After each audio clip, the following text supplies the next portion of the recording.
धीरे धीरे पौआ धरा हो मोरी रनिया, गोड़े घुघुरवा बजना। धीरे धीरे पौआ धरा हो मोरी धनिया, गोड़े घुघुरवा बजना।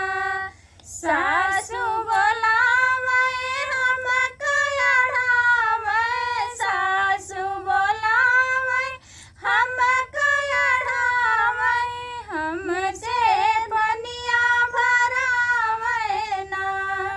कुंवन के गरिया के कठिन डगरिया, गोड़े घुघुरवा बजना।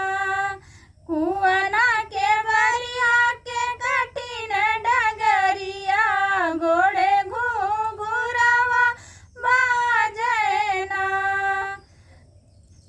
धीरे धीरे पौआ धरा हो मोरी धनिया, गोड़े घुघुरवा बजना।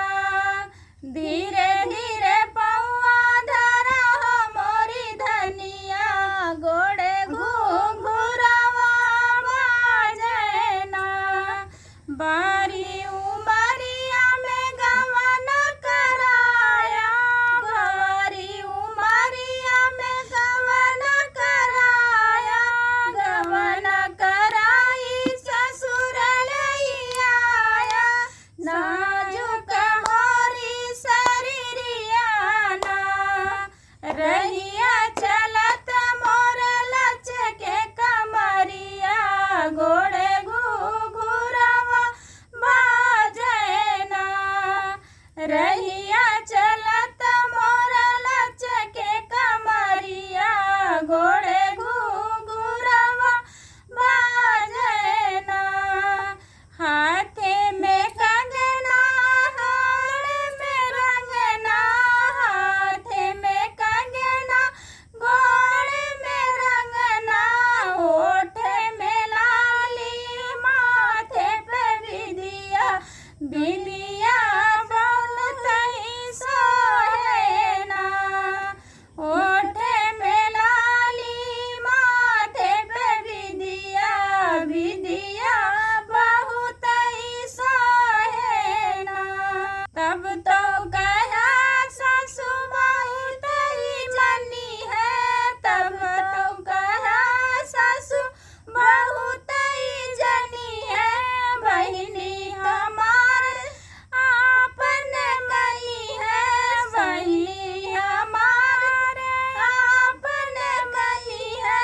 ससुरों के रहबै दुलारी ना।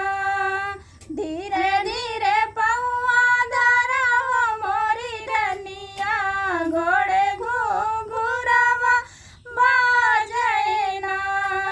कमवा करत मोर मिले चुनरिया, गोड़े घुघुरवा बजना। कमवा करत मोर मिले चुनरिया, गोड़े घुघुरवा बजना।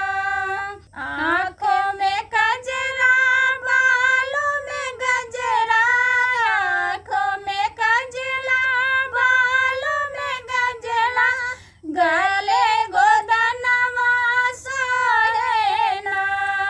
धीरे धीरे पौआ धरा हो मोरी धनिया, गोड़े घुघुरवा बजना।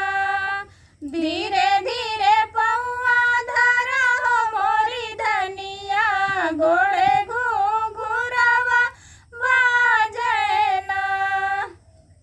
तो ये बहुत बड़ा था बाय बाय कजरी गीत, तो आप लोग समझ सकते हैं। कोई अगर गलती हो गई होगी तो माफ़ करना।